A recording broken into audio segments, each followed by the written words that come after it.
Greetings everyone, welcome to law prep judiciary. मैं हूं हर्षवर्धन त्रिपाठी और आज हम अपने छत्तीसगढ़ के जीके को, स्टैटिक जीके को आगे बढ़ाएंगे और मॉडर्न हिस्ट्री पे बहुत इंपॉर्टेंट चैप्टर हमने आपको स्टार्ट ऑफ मॉडर्न हिस्ट्री में बताया था कि मराठास का कंट्रोल किस तरीके से नागपुर से छत्तीसगढ़ की तरफ बढ़ता है और रतनपुर की जो कैपिटल है उसको जीता जाता है। और उसके बाद एक बाद में थोड़ा टाइम पीरियड के बाद रायपुर को इंपॉर्टेंस दी जाती है और रायपुर को पॉलिटिकल कैपिटल बनाया जाता है। लेकिन स्टार्टिंग में आप देखेंगे जो छत्तीसगढ़ है उसका जो नाम है वो छत्तीसगढ़ से आता है, 36 किलो से आता है, जो एंशंट हिस्ट्री में माने जाते हैं वहां पे थे। और कभी कभी आप हिस्टोरियंस को देखेंगे कि 36 ट्राइब्स, 36 टाइप ऑफ ट्राइब्स और फैमिलीज वर देयर जो कि उस पूरे रीजन को डोमिनेट कर रही थी। छत्तीसगढ़ की हिस्ट्री पूरी जो है वो कहीं ना कहीं मध्य प्रदेश से एसोसिएटेड है, because Chhattisgarh was the political part of Madhya Pradesh until 2000, है ना। उसके बाद आप अगर एंशियंट और मिडाइवल हिस्ट्री में उस जगह की बात करें तो उसका कल्चरल लिंकेज जाहिर तौर पे उड़ीसा के बगल में होने से काफी कुछ आपको सांबलपुर, जो ये उड़ीसा में एक जगह है, उस वहां पे जो राजा थे उनसे पावर टसल आपको हिस्ट्री में देखने को मिलता है। अब छत्तीसगढ़ जुडिशरी के एस्पिरेंट के लिए सबसे बड़ा सवाल यह है कि भाई हमें वो बताओ जहां से सवाल आते हैं और थोड़ा संक्षिप्त और शॉर्ट में बताओ। तो 30 मिनट्स के जो लेक्चर्स यहाँ पे हम रिकॉर्ड करने वाले हैं आगे, हिस्ट्री, मॉडर्न हिस्ट्री से लेके फ्रीडम मूवमेंट तक, आप इन सभी लेक्चर्स को बहुत ध्यान से देखिएगा और जो नोट्स बनाने हैं कोशिश करिएगा कि आप साइमल्टेनियसली नोट्स भी बनाएं। तो यहाँ पे 4 फेजेस ऑफ मराठा रूल है जो हमें डायरेक्ट पता होना चाहिए कि ईयर पूछ देगा सीधे सीधे आपसे। यहाँ पे आप देख सकते हैं जो रूल ऑफ मराठास है that is direct Bhosle rule 1758 से 1887 तक। तो 1757, राइट, 1757 को एक टाइम पीरियड मानिए। देखिए ऐसे माना करिए 1947, 1857, 1757, ठीक है। टाइम पीरियड में अगर हम रिवर्स में जाएं तो 1757, 1857 और 1947, ठीक है। तो ये जो 1757 से 1857 का दौर है, यहां पे आपको ब्रिटिशर्स का डोमिनेशन बढ़ते हुए दिखाई देगा और जो रीजनल किंगडम्स है वो कम होते हुए दिखाई देंगे। समझ में आ रही है बात? कब से? 1757 से लेके 1857 के बीच का जो टाइम पीरियड है, जो 100 इयर्स है, यहां पे रीजनल किंगडम्स का डोमिनेशन क्या होगा? कम होगा और ब्रिटिशर्स का डोमिनेशन बढ़ेगा।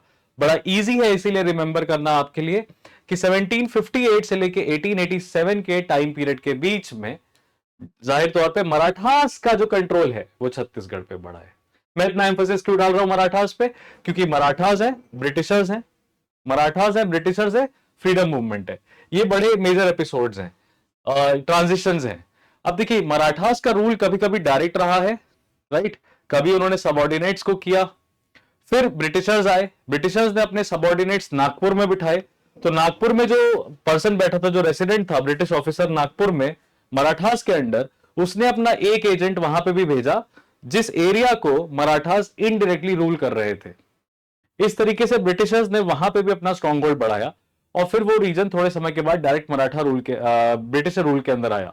मराठा रूल्स के अंदर डायरेक्ट था, फिर इनडायरेक्ट होता है, फिर ब्रिटिशर्स आते हैं मराठा किंगडम के साथ, वो अपने एजेंट सेट करते हैं कहां पे? छत्तीसगढ़ में, क्योंकि मराठा उसको इनडायरेक्टली रूल कर रहा था।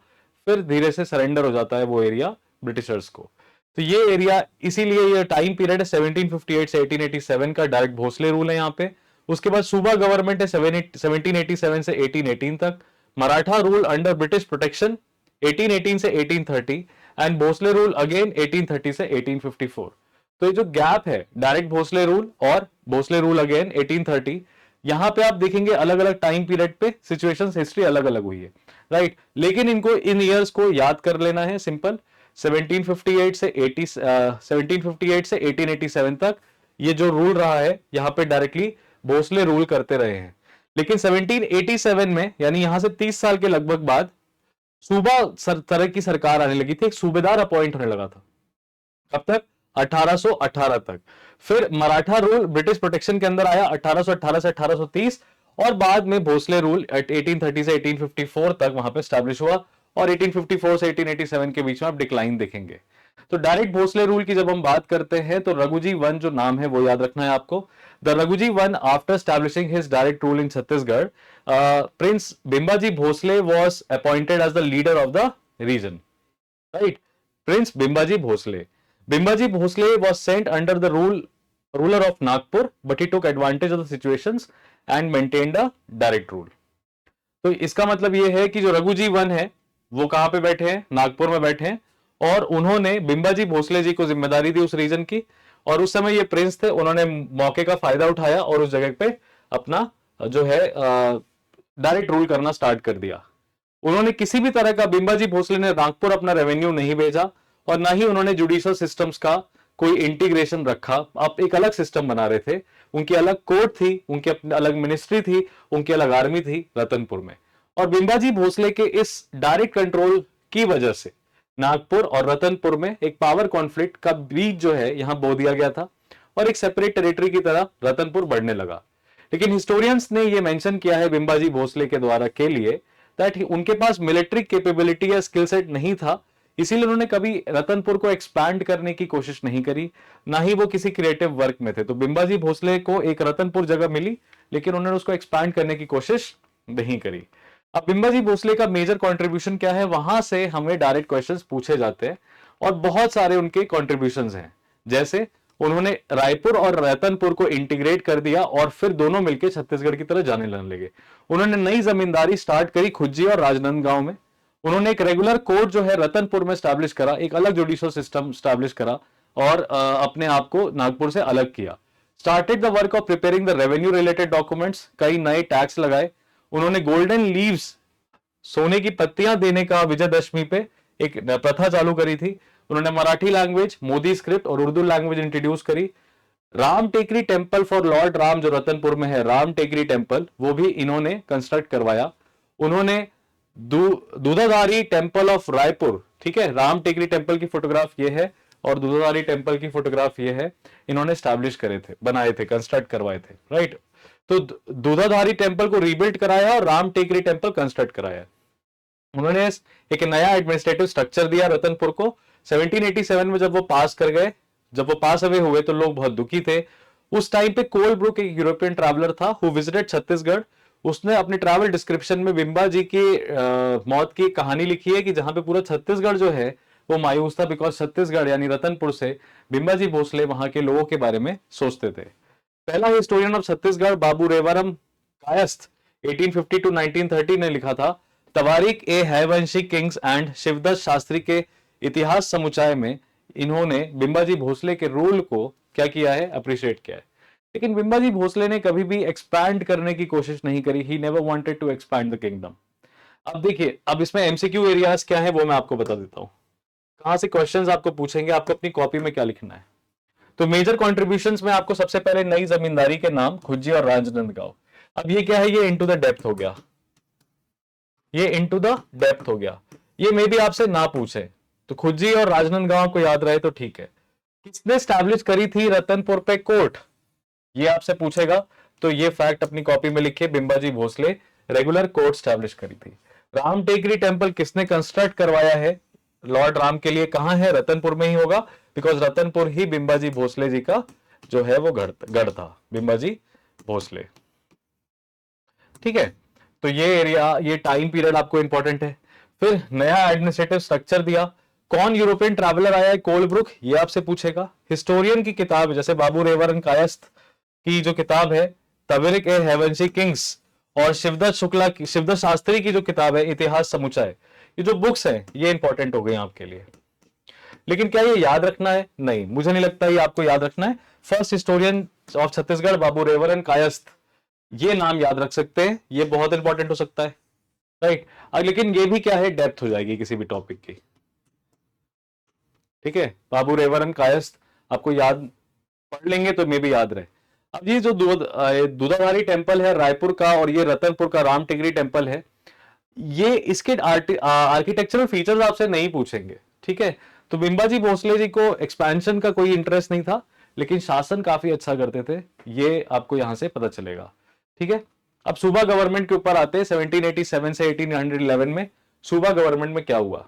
ठीक है, तो व्यांको जी भोसला साहब ने, व्यांको जी भोसला जी ने स्टेट ऑफ छत्तीसगढ़ कंट्रोल करना स्टार्ट किया बिंबा जी के जाने के बाद.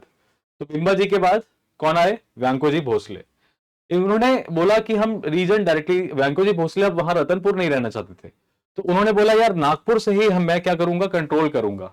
ट्रेडिशन ऑफ अपॉइंटिंग सूबेदार इन द रीजन जो है स्टार्ट हुआ। अब सूबेदार देखिए क्या पर्पस होता था, रेवेन्यू कलेक्ट करना। जैसे बिंबाजी भोसले जी वहां रहते थे, कहां रहते थे, रतनपुर में रहते थे, तो नागपुर को उन्होंने कोई भी रेवेन्यू शेयरिंग नहीं करी, नागपुर से उन्होंने कोई भी रेवेन्यू शेयर नहीं किया।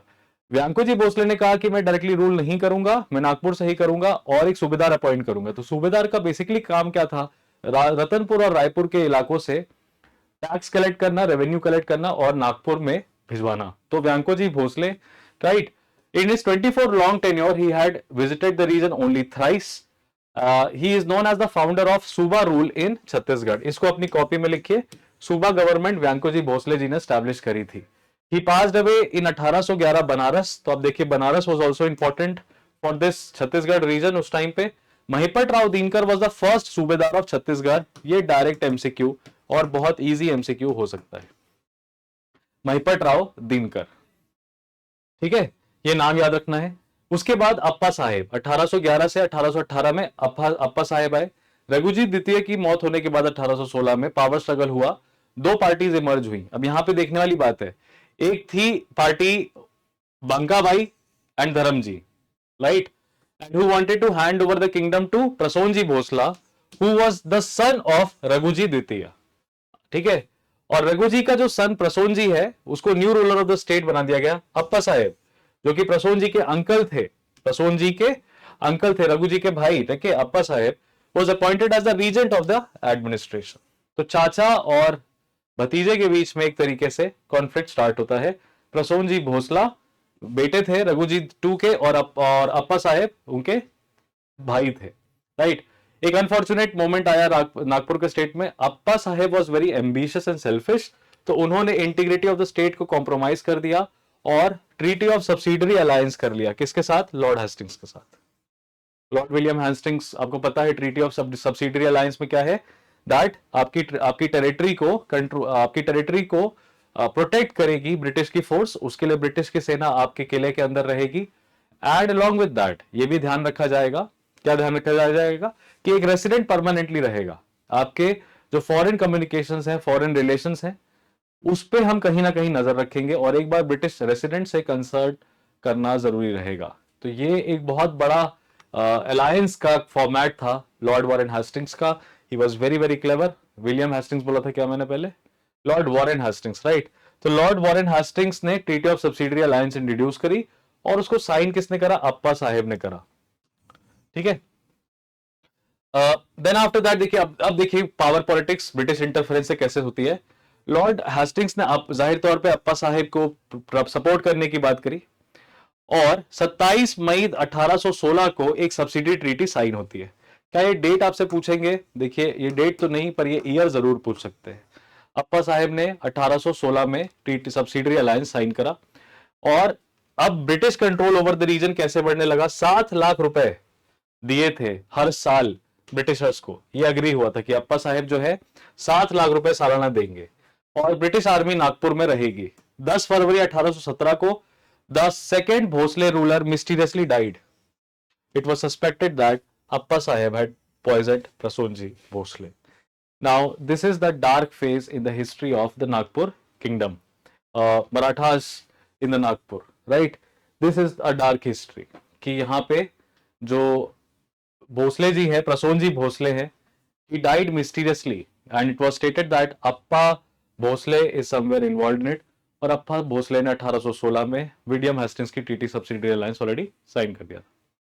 तो आपने क्या देखा, आपने ये देखा कि व्यांको जी भोसले डायरेक्टली रूल नहीं कर रहे थे, अप्पा साहेब को बहुत पैशन था, बहुत जुनून था तख्त का, ताज का, कब्जे का, कंट्रोल का, पावर का। तो अप्पा साहेब ऑब्वियसली देखिए स्ट्रॉन्ग रूलर की तरह रहे होंगे। बिंबाजी भोसले एक लिबरल रूलर की तरह थे। व्यांको जी भोसले डायरेक्ट रूल नहीं करना चाहते थे। Appa Saheb ambitious, aggressive, selfish sort of thing, right. तो उसी टाइम पे 1816 के आसपास से आपको ब्रिटिश इंटरफेरेंस भी दिखाई देगा। Wife of Prasoon ji Bhosle Kashibai became sati. 21 April 1817 को Appa Saheb became the successor of the Nagpur state against the wishes of the British. उन्होंने एंटी ब्रिटिश पेशवा बाजीराव द्वितीय के साथ भी रिश्ते अच्छे रखे। अप्पा साहेब को टाइटल ऑफ सेना साहेब दिया फ्रॉम पेशवा ऑन 14 नवंबर 1817। सेना साहेब का टाइटल किसको मिला था? अप्पा जी भोसले को। These actions were considered to be violations of the subsidiary alliance by the Britishers। तो बाजीराव टू के साथ फॉरेन रिलेशन मेंटेन कर रहे थे। मैंने आपको क्या बताया था? सब्सिडरी अलायंस के अंदर फॉरेन रिलेशन आप मेंटेन नहीं कर सकते थे। यहां पे Appa ji Bhosle foreign relation maintain कर रहे हैं ब्रिटिशर्स के साथ, and that was obviously the violation. तो अब क्या कॉन्फ्लिक्ट होगा? अब सीधा कॉन्फ्लिक्ट होगा। देखिए, ब्रिटिशर्स के लिए जरूरी है ना कि वो ये मान के रखें कि अगर कोई ट्रीटी साइन करी है तो ये किंग्स उसको ऑनर करें। अपने इंटरेस्ट के लिए ब्रिटिशर्स का यूज करना, उसके बाद ब्रिटिशर्स को इग्नोर कर देना, Britishers were not allowing this to happen on a very frequent basis in Chhattisgarh. And now they came under direct engagement. Nagpur came face to face with the Britishers, right? Peshwa Bajirao II launched opposition against British, which led to the Third Anglo-Maratha War in 1817 and 1818. Appa Sahib also took up arms against the British. All the Maratha chieftains were against the policies imposed by British administration. Now, Appa Sahib also utilized Britishers for his own control, I mean for his own selfish motives. But अब जो British policies आने लगी, कहीं ना कहीं अप्पा साहब खुद भी उस चीज से सहमत नहीं थे, खुश नहीं थे, and that was the very reason कि उन्होंने मराठा चीफ्टेंस, मराठा के जो अलग अलग रीजन्स के जो लीडर्स थे, किंग्स थे, उनका साथ दिया और एक साथ थर्ड एंग्लो मराठा वॉर में बाजीराव द्वितीय का साथ देने के लिए आ गया। सीताबुल्दी में एक फाइट हुई ब्रिटिशर्स और अप्पा साहब के बीच में। अप्पा साहब was defeated and he had to undergo a humiliating treaty on 15th दिसंबर 1817। बहुत ही कम टाइम में तक पे बैठने के बाद, कंट्रोल करने के बाद 2 साल के अंदर अंदर वापस से सीताबुल्दी, बैटल ऑफ सीताबुल्दी में उनको पराजय हासिल करनी पड़ी, उनको हार फेस करनी पड़ी ब्रिटिशर्स के साथ। अप्पा साहब had to accept the condition that he would now have to come and reside in the British residency। 16 जनवरी 1818 को there was an interim agreement between Appa Sahab and English resident Jenkins. ये नाम याद रखना है, English resident Jenkins of the Nagpur. The terms of the agreement are this. अब देखिए, अप्पा साहब को रीइंस्टेट करेंगे और गवर्नर जनरल के अप्रूवल और फाइनल ट्रीटी के बिना ये कंट्रोल पे नहीं आ पाएंगे। Bhosle ruler should abandon the northern portion of the state, Gwalior, Surguja, Berar और जबलपुर। अब देखिए, नॉर्दर्न रीजन कहां तक था छत्तीसगढ़ का? ग्वालियर, सरगुजा, बेरार एंड जबलपुर, ये वाला रीजन जो है नागपुर को अपने कंट्रोल से छोड़ना पड़ेगा। Staying under the protection of the British Army, King can only act in accordance with the instructions received by the resident Jenkins. This agreement paved the way for the establishment of the British dominion in the region. Just a little violation of subsidiary alliance favoring Bajirao II against Britishers in Third Anglo-Maratha War led to finally controlling of the region as well as direct administration by Maratha Empire। and governor general से पूछे बिना जो king है वो कुछ नहीं कर सकता। अब एक governor general was in a position to dictate to the king why, how all of this was happening। देखिए, बहुत सारे पुल्स एंड प्रेशर्स थे, लेकिन कहीं ना कहीं ब्रिटिशर्स के पास एक स्ट्रॉन्ग मर्सिनरी फोर्स थी। आप उसको ब्रिटिश आर्मी नहीं कह सकते, ब्रिटिश गवर्नमेंट की आर्मी नहीं कह सकते, राइट, लेकिन कहीं ना कहीं ये स्ट्रॉन्ग मर्सिनरी फोर्स थी। जो भी ये ब्रिटिशर्स आ रहे थे, they were paying huge amount of money to these people who were ready to fight on a foreign land for them. Everything was at stake for Britishers. इतनी दूर आके एक रीजन पे कंट्रोल करना आर्मी के साथ, आप उस जगह को समझते नहीं, आपके पास लोकल लैंग्वेज की नॉलेज नहीं, लेकिन they were strategist and they were planners, and because of that उन्होंने कुछ ऐसी ट्रीटियां करी। अब देखिए, बात ये थी कि ट्रीटी ऑनर करनी पड़ती है, एक किंग के लिए जरूरी है कि वो ट्रीटीज को ऑनर करे, and that is how fall of Appa Sahib led to establishment of British dominion in the reason.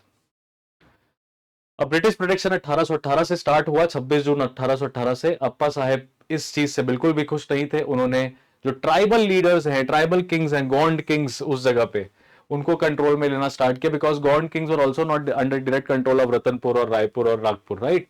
तो ब्रिटिश ने अप्पा साहेब को इम्प्रिजन कर दिया 15 मार्च 1818 को। 3 मई 1818 को soldiers were sent to Allahabad under guard. Appa Sahib manage to escape by dodging British officers around Mahadev mountains, Jabalpur. तो वहां जो जेल है, वहां अप्पा साहेब बच निकले।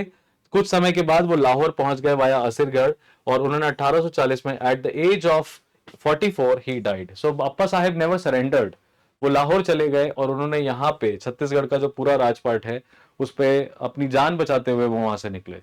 31 मई 1818 को British resident Jenkins based in Nagpur made a declaration.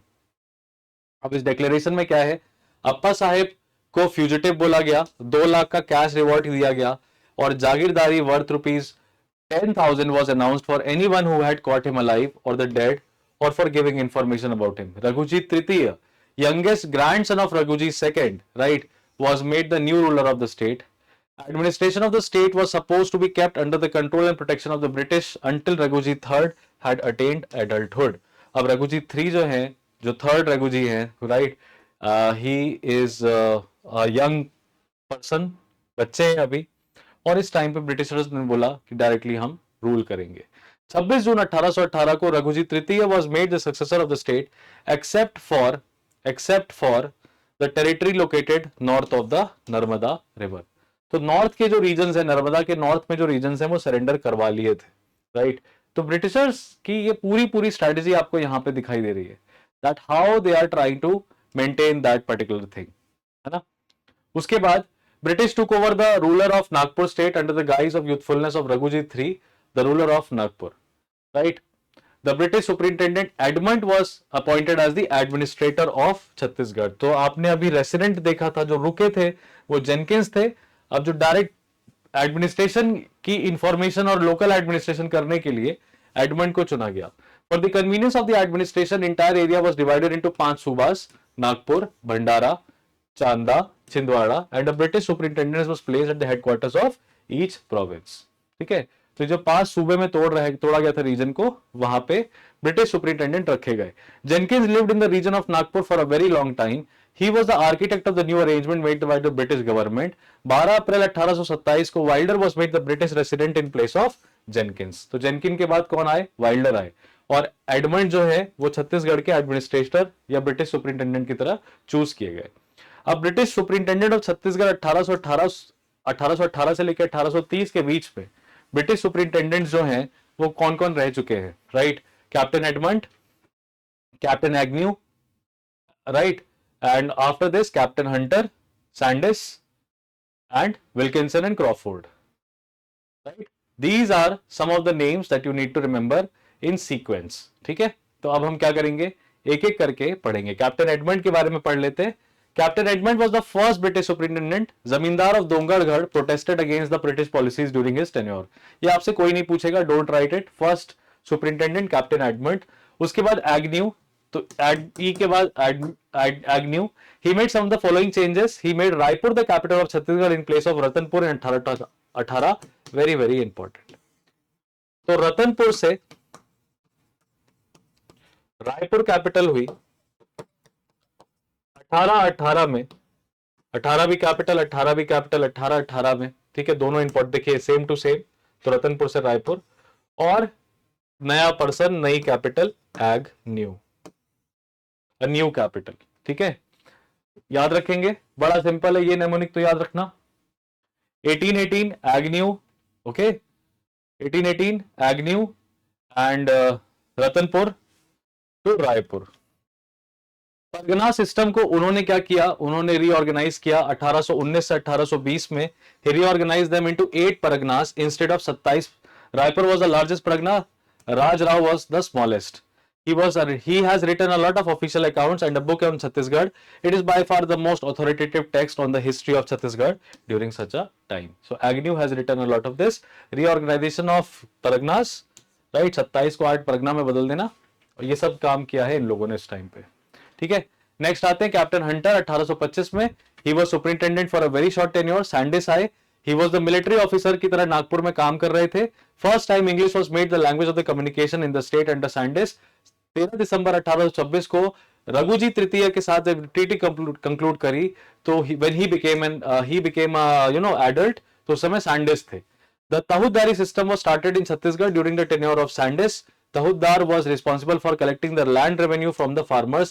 It is similar to the system of Talukdar. Wilkinson and Crawford 1828 और 1830 में। 1829 दिसंबर 27 क्रॉफोर्ड एक एग्रीमेंट करते हैं भोसले रूलर ऑफ नागपुर के साथ, और एडमिनिस्ट्रेशन दे देते हैं कृष्ण राव अप्पा को, the officer appointed for Chhattisgarh. The transfer of power was completed on 6 June 1830। The short lived but important 12-year patronage rule of the British came to end in Chhattisgarh finally on this June, 6 June 1830, and Krishna Rao Appa became the administrator of Chhattisgarh। तो ये आपको दिखाई देगा, Wilkinson and Crawford and में दिखाई दे रहा है। एक नया सिस्टम तहूदारी सिस्टम है जो सैंडिस ने किया था, ठीक है, Sandys and Tahuddari system, that is what you will remember, ठीक है, Sandys, and this was the year 1826, right. Captain Hunter का देखिए कोई सिग्निफिकेंस नहीं है। अब आपसे कोई यही पूछ दे ब्रिटिश सुपरिंटेंडेंट क्रोनोलॉजिकल ऑर्डर में बताओ, तो एग्जामिनर आपके साथ ऑब्वियसली गलत कर रहा है, जाती कर रहा है, लेकिन फिर भी आपको ये पता चलेगा कि भाई एडमंड सबसे पहले थे, एग्न्यू जो थे उन्होंने कैपिटल चेंज करी, राइट, उसके बाद सैंडिस जो है उन्होंने ताहूदारी सिस्टम स्टार्ट करा, पावर ट्रांसफर करी विलियम और क्रॉफोर्ड ने। बहुत सिंपल है, यही बेसिक फैक्ट्स आपको याद होने चाहिए और यही बेसिक फैक्ट्स आपसे पूछे भी जाएंगे, ठीक है। अब एडमिनिस्ट्रेटिव चेंजेस क्या क्या हुए हैं वो हम देखेंगे, राइट, एडमिनिस्ट्रेटिव चेंजेस क्या क्या हुए हैं वो हम देखेंगे, और यहां पे फिर हमारा जो चैप्टर है वो फाइनली कंप्लीट हो जाएगा। अब इसको याद करना पड़ेगा आपको। पहला, ब्रिटिश ने highest officer of the pargana to be name Kamavisdar, but now he was given a cash salary. Highest officer pargana, Britishers के अंदर जो परगना सिस्टम था उसमें हाईएस्ट ऑफिसर कमासिबदार था, right. The British appointed a new officer called Amin और Peshkar in the parganas. It was kept independent of Kamavizdar so that the revenue accounts maintained by the Kamavizdar could be controlled. कैसे कर रहे थे? आमीन से या पेशकार से। British appointed an additional but new employee named Pandya for every 20-30 villages. It is used to be a temporary revenue employee. He was appointed to complete special tasks with Amin, या वो पेशकार के साथ पांड्या मिलके 20 से 30 गांव जो है देखता था। This post was abolished at the end of the work. The post of Gontia, यानी गांव का जो मुखिया है Gontia, remained the same. The post of the Patel, जो कि मराठा पीरियड के दौरान थी, was abolished. The work of payment of tax was now done through rupees. Agnew took steps for uniformity in currency and proper system of measurement. Again, Agnew, right? The British formed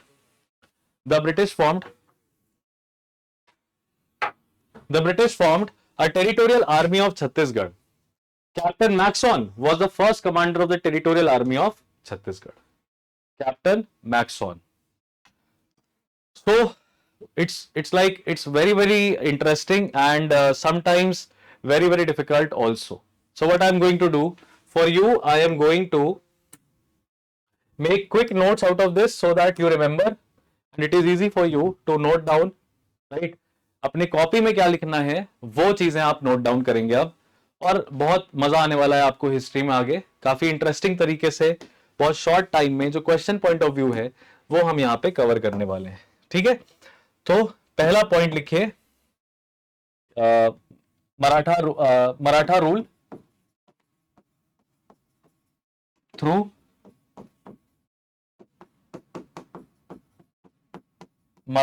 through Nagpur, right, Maratha rule through Nagpur.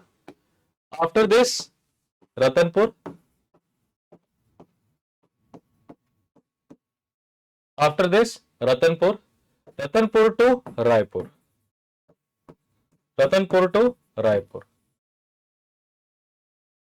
ठीक है, ये लिखा। अब Ratanpur to Raipur जो ये है, यहां पे आप 1818 लिख लीजिए, ठीक है। नागपुर में आप ऐसे एक एरो खींचिए और लिखिए Bimbaji Bhosle.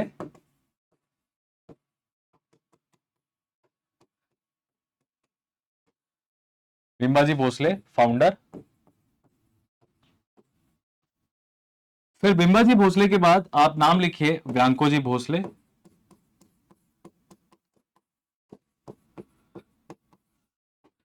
And Vyankoji Bhosle was basically founder of Subedar system.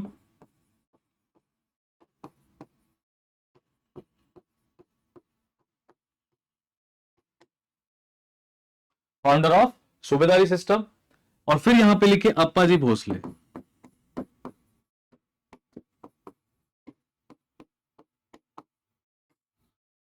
Appaji Bhosle, treaty of subsidiary alliance,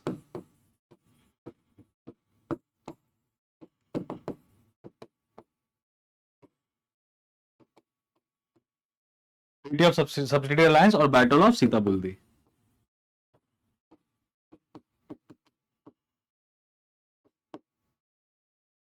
sorry,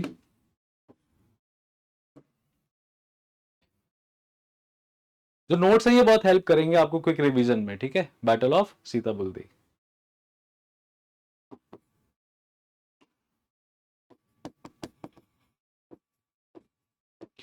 and battle of Sitabuldi is 1817, but subsidy alliance is 1816, ठीक है। अब यहां पे आपको कुछ नहीं करना है, सिंपली एक एरो ऐसे खींचना है, लिखना है 1817 onwards British dominion over Chhattisgarh, British dominion over Chhattisgarh, right. Jenkins resident at Nagpur, ठीक है। Resident at Nagpur had superintendents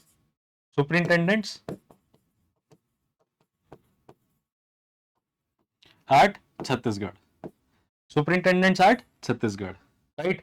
superintendent के नीचे आपको एडमंड लिखना है। Edmund was the first superintendent, right? Edmund was the first superintendent. जहां पे आपने सूबेदार लिखा है, यहां पे आपको महिपत राव दिनकर लिखना है।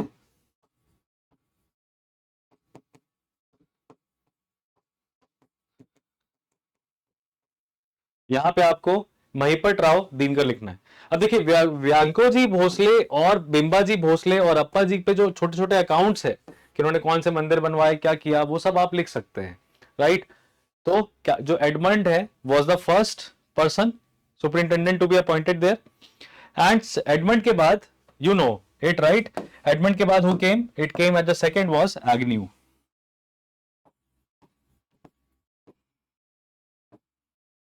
राइट। अब एग्न्यू के साथ आप क्या लिखेंगे, रतनपुर टू रायपुर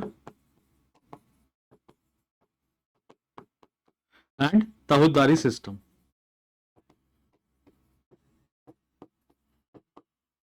फिर लास्ट में आपको याद रखना है 1830 1830 क्रॉफोर्ड, ठीक है। Crawford and Wilkinson.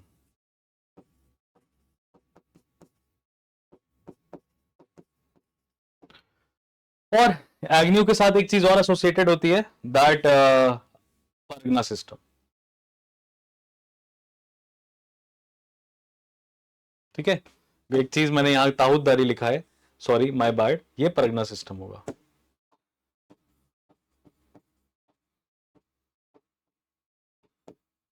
ठीक है। अब देखिए यहां पे अगेन जगह कम पड़ रही है, जगह यहां पे कम पड़ रही है। एग्न्यू के बाद क्या है, हंटर आए, तो हमने आपको याद है ई ए लिखा था, EAHS, ठीक है, CW, that is the sequence. तो Edmund, Agnew, Hunter, Sandys, Crawford and Wilkinson, ठीक है। विल्किंसन एंड क्रॉफोर्ड ऐसे करके याद रखना है। तो यहां पे this is Edmund, Agnew, right, Hunter, Sandis, Wilkinson and Crawford, that is what you, देखिए WC याद रहेगा, EAHS। तो अब इसमें बीच में परगना सिस्टम के बीच में यहां पे एरो खींच के कहीं इधर जगह है, यहां डॉट करके लिख लीजिएगा that Sandys started Tahuddari system,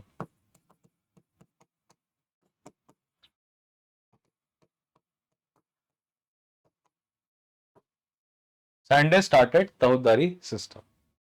अब अगर आप इसको एक पेज में फ्लो में लिख पाए, एक पेज में अगर आप इसको फ्लो में लिख पाए, तो आपको हमेशा समझ में भी आएगा और ये नोट जो हैं याद रहेंगे आपको, okay. This is what you need to remember from this.